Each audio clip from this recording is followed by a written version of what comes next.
Buonasera a tutti, ben ritrovati con Missione Mondo. In questa puntata torniamo a parlare della Repubblica Centroafricana e lo facciamo con immagini e interviste che Telepace ha recentemente girato nel paese. È soprattutto l'occasione per guardare alla situazione del Centrafrica dopo l'accordo di pace che è stato firmato il 5 febbraio scorso a Khartoum in Sudan. Certamente un passo importante per uscire da questa crisi che il Centrafrica sta vivendo dal 2013 con gli scontri i conflitti tra i ribelli Seleka e anti-Balaka, ma possiamo dire che in questo momento il paese è in mano a diversi gruppi armati ribelli in una situazione molto caotica e la comunità internazionale mette il punto soprattutto sulla situazione drammatica dei bambini centroafricani. Infatti 1 su 4 è sfollato rifugiato, milioni non frequentano la scuola e tanti di loro sono ancora tra le fila appunto dei gruppi armati. In particolar modo questi scontri hanno causato migliaia di vittime, 1 milione di sfollati interni e almeno 570.000 rifugiati. C'è dunque la speranza che dopo questa intesa di riconciliazione il Paese possa guardare avanti veramente con fiducia. E adesso andiamo a ascoltare dunque le interviste realizzate dal nostro direttore, Don Fausto Brioni, con alcuni religiosi, soprattutto religiosi cappuccini, che raccontano il loro punto di vista, dunque una riflessione sul movimento interno al Centrafrica, ma anche ai tanti africani che lasciano il Paese verso l'Europa. È un tema sicuramente molto attuale, allora andiamo a ascoltare queste interviste.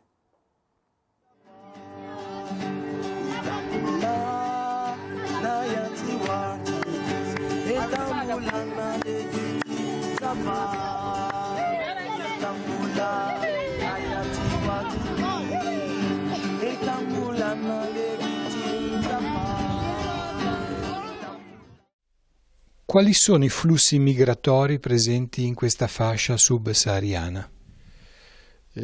Quello che so dei flussi dell'immigrazione verso l'Europa, so che il numero più grande dei migranti vengono dall'Africa Ovest, che avendo difficoltà per andare dal loro paese verso l'Europa passano per il centro Africa, per Chad e così attraversare tutto il deserto e arrivare in Libia e così prendere il Mediterraneo e andare in Europa. Alcuni vengono anche dall'est, vuol dire dal Sudan o dall'Eritrea, dall'Etiopia o anche un po' più su verso Somalia, questa zona, e che vengono verso questa zona del Centro Africa e così per salire verso Libia o Tunisia, Egitto e cercare di arrivare in Europa, è quello che so. Sì.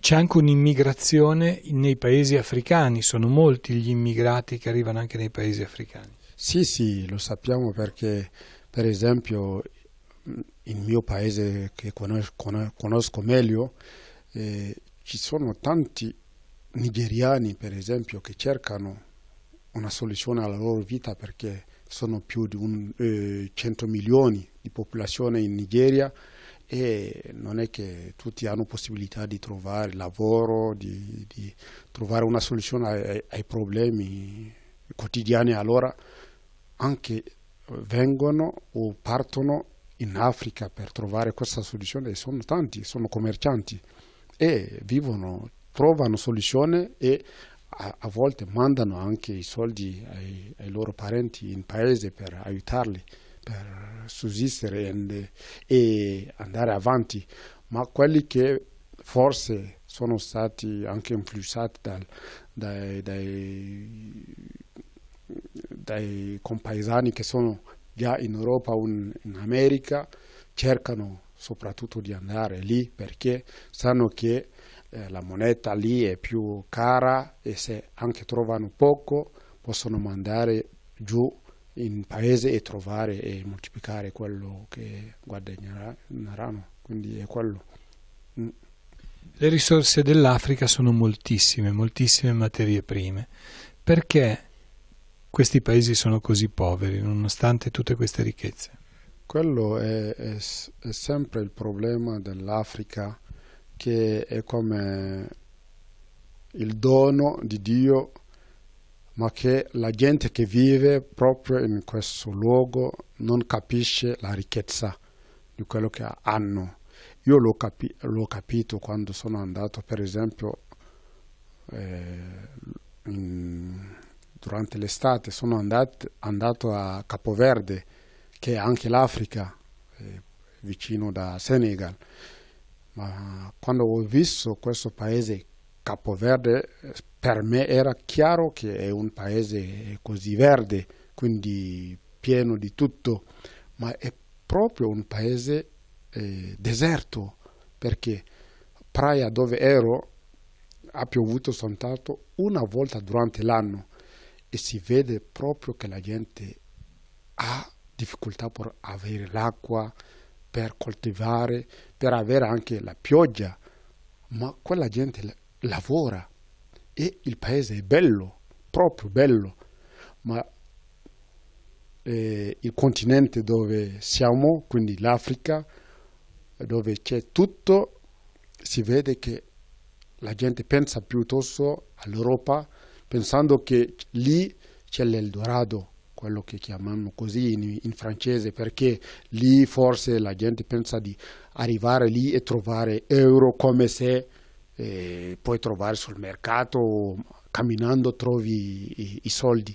Allora tutti vogliono andare lì perché forse lì la soluzione si trova ovunque, ma l'Africa ha tutto, e la povertà dell'Africa è soprattutto, secondo me, è la povertà intellettuale, perché siamo sempre in guerra, non la guerra voluta da noi, ma la guerra imposta da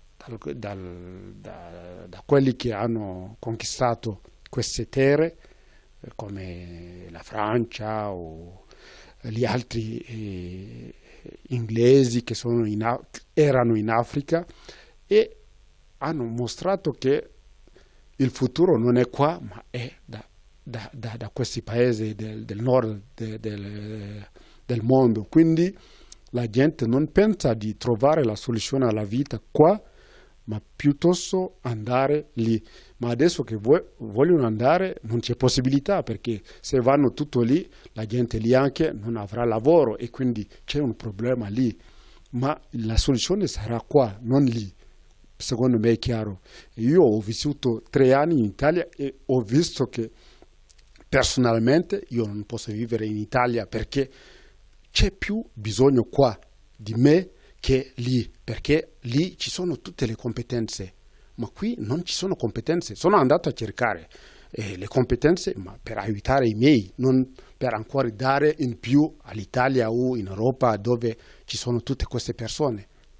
Quindi secondo me il lavoro da fare è quello che anche i religiosi o la Chiesa fa in Africa, di lavorare affinché la gente capisca che la ricchezza è sta qua, ma cercare di avere le competenze studiando in tutte le materie, perché le materie pratiche anche mancano, perché per esempio nei nostri paesi di colonizzazione francese hanno formato la gente come segretari per loro, o traduttori per il loro sistema, non per sviluppare i nostri paesi. Quindi la gente qua, anche se studia in questo sistema che non aiuta il paese, perché tutti per esempio fanno letteratura è una buona cosa, ma nella pratica non serve a tutti.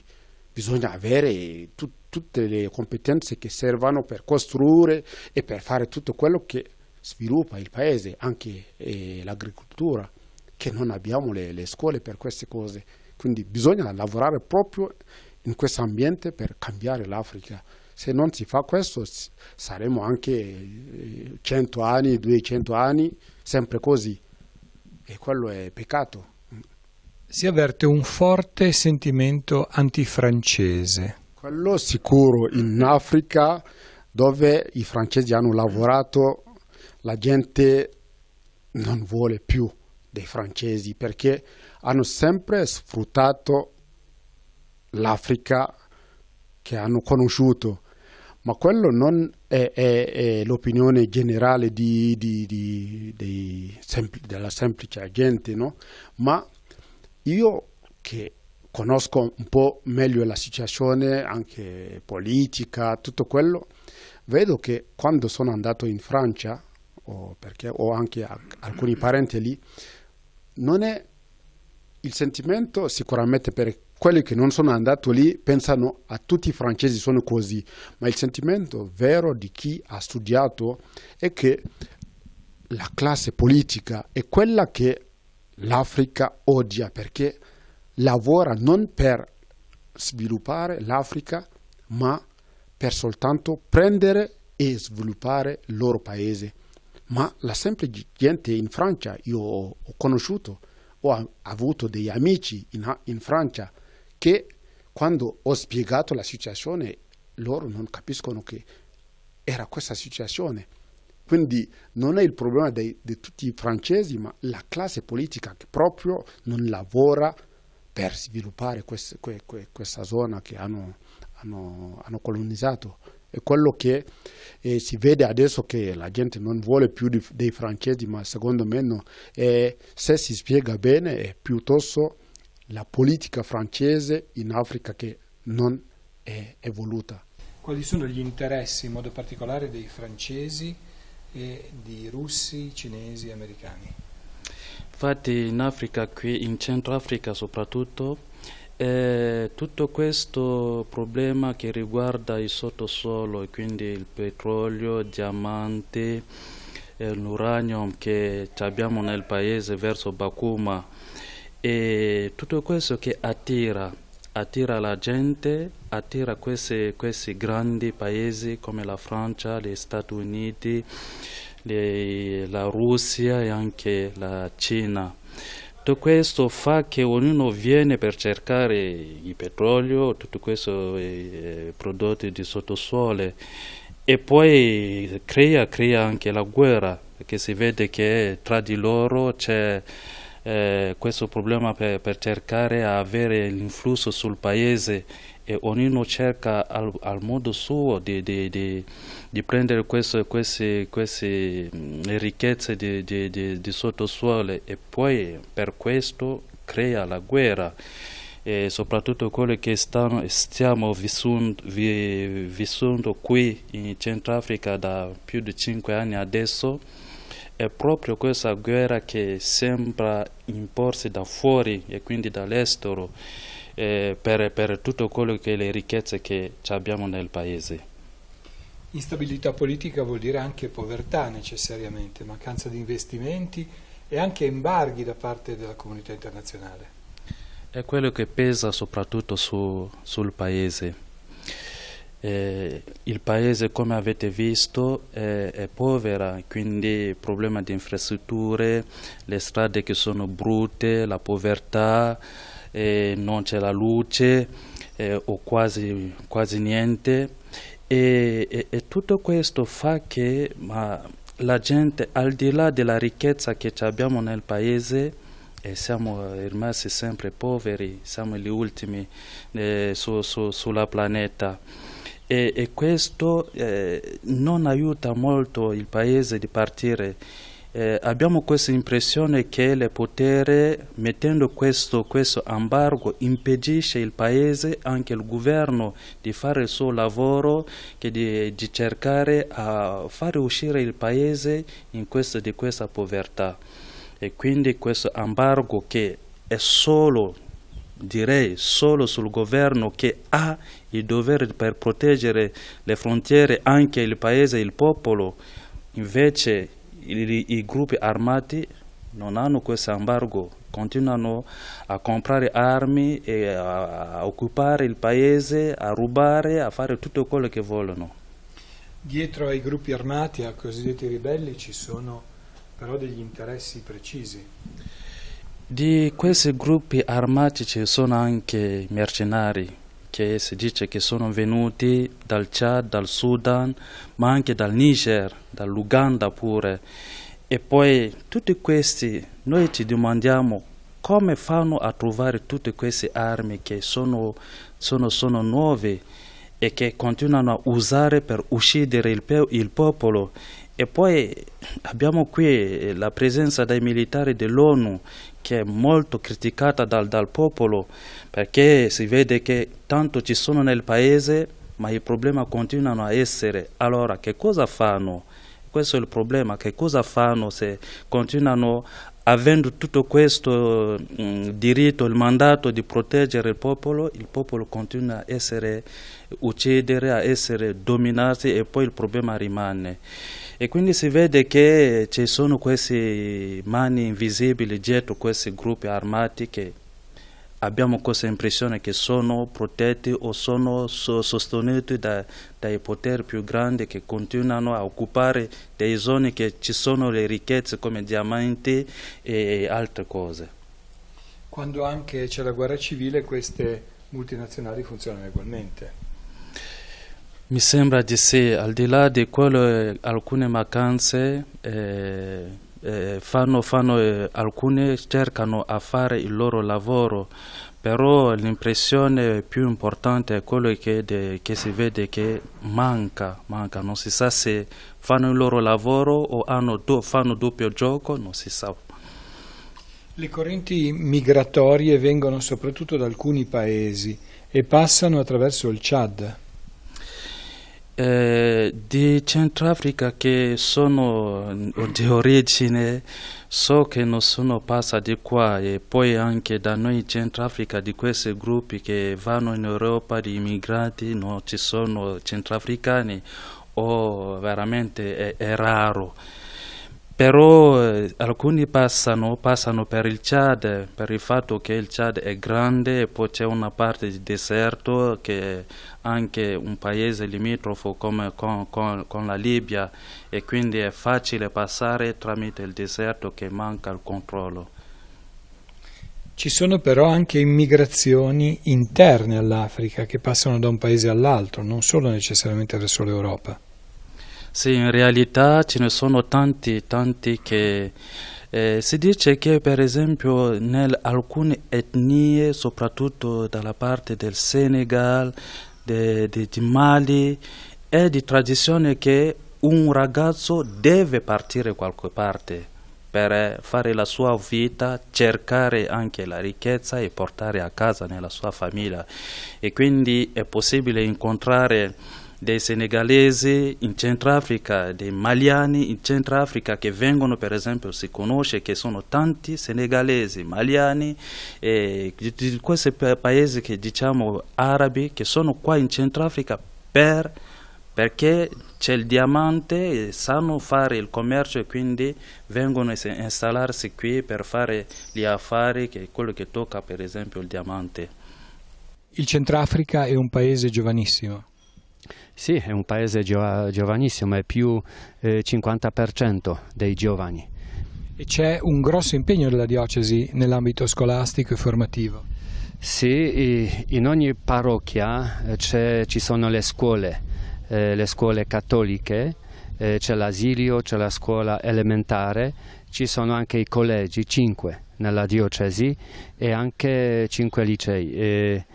Su 12 parrocchie. Allora insieme più di 8.000 giovani che può seguire i corsi in queste scuole.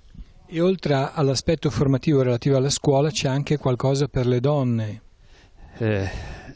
Sicuramente, perché qui da tanti anni c'è la crisi politica, ci sono tanti gruppi ribelli armati, allora le vittime più numerose sono le donne, le ragazze. Allora nella diocesi abbiamo qualche centri delle donne, della formazione. Qui a Buar ci sono 2, in parrocchia cattedrale, al centro femminile Londomoluti e anche a Fatima, poi c'è a Bosum, a Ngaundai, anche adesso hanno iniziato a Bocaranga.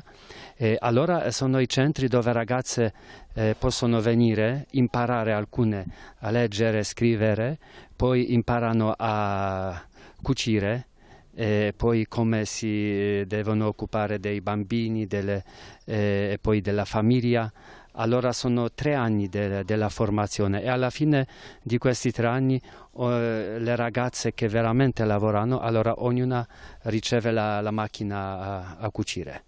Con tutto il kit, diciamo, no? Allora un po' di tessuto e poi tutto che ha bisogno per cominciare a lavorare e prendere in carica la sua famiglia e poi i suoi figli. E ci sono le ragazze che sono già le mamme, giovani mamme, e allora lì c'è un asilo vicino lì al centro femminile. Allora i bambini sono un asilo, sono adesso mi sembra 5 o 7 bambini che sono occupati e poi mentre le mamme studiano oppure fanno la formazione. Abbiamo visto in questi giorni anche una grande attività sociale, possiamo dire, a Buzum relativa alla fiera e alle attività legate ad essa. Sì, è un impegno della Caritas diocesana e segretario diocesano di questa Caritas è padre Aurelio, che da 15 anni organizza questa fiera a Bozum. Qui prima c'era padre Beniamino che organizzava poi la fiera a Buar.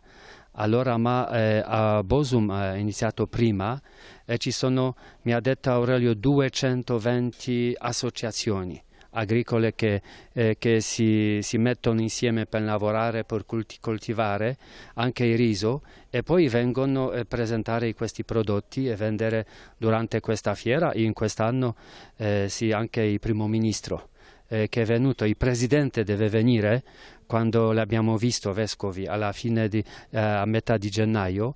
Allora io ho ricordato questa fiera, allora lui ha detto che sarebbe venuto volentieri, ma hanno questo dialogo in Khartoum, allora è impegnato e è andato lì. A me il primo ministro è venuto al suo nome. È un anno che sei vescovo. Un anno. Allora è l'11 febbraio che faremo il primo anno del mio lavoro come vescovo. Allora in questo tempo ho preso un tempo per conoscere meglio le parrocchie, allora potevo visitare 2, 3, 4 volte ogni parrocchia, incontrare adesso come vescovo i preti, le suore e poi i laici che sono impegnati nelle parrocchie. Allora ho visto che c'è la grande potenza, vuol dire che c'è il personale veramente coraggioso, preti, le suore e poi i laici, i catechisti, i consiglieri parrocchiali e gli altri anche giovani che sono impegnati. Allora ho visto la voglia di lavorare, di stare insieme, anche in queste zone dove ci sono ancora i ribelli, i gruppi armati. E allora durante questo periodo nessun prete, nessuna suore non hanno lasciato la parrocchia. E questo è veramente un segno, la testimonianza, che anche la gente ha apprezzato molto e adesso sono più collegati alla parrocchia, alla chiesa. E allora era un anno che potevo conoscere, mettere a posto certe cose, le commissioni, e poi abbiamo fatto incontro di consiglio pastorale, stiamo pensando alla creazione dei decani e così. Allora seguendo la linea del lavoro del mio predecessore, Monsignor Gianni Armando, che è sempre ricordato e siamo collegati tramite internet, il telefono e poi noi preghiamo per lui prega per noi. Sì. Qual è l'importanza di un collegamento fra la Chiesa, potremmo dire, europea e quella africana? È importante perché abbiamo bisogno uni gli altri, non solo nel senso materiale, abbiamo bisogno perché qui abbiamo il personale, qui abbiamo la gente che viene e vediamo che la Chiesa è giovane. La maggioranza dei partecipanti, ad esempio nelle celebrazioni domenicali oppure quando sono i movimenti, sono i giovani e bambini. Ci sono anche gli anziani Allora stiamo mettendo a posto seguire questi movimenti e poi essere insieme con gli altri, ma essere in contatto con l'Europa, con la Chiesa in Europa, possiamo anche imparare certe cose e trasmettere i nostri valori. Come voi ad esempio venite per aiutarci per mettere a posto la radio per poter poter collegare oppure poter arrivare con il segnale in tutte le parrocchie. Radio è come strumento dell'evangelizzazione, allora lo considero così, e allora è un strumento per fare la formazione e poi passare il Vangelo, i valori cristiani. Ma abbiamo bisogno dell'aiuto professionale per mettere a posto. Allora c'è questo scambio dei valori. Quello che voi avete imparato, avendo tutte le possibilità, è quello che noi abbiamo qui. Ecco che possiamo trasmettere, ricevere e trasmettere. Se c'è sempre recettore e trasmettitore, no? Quando si mette la radio in funzione.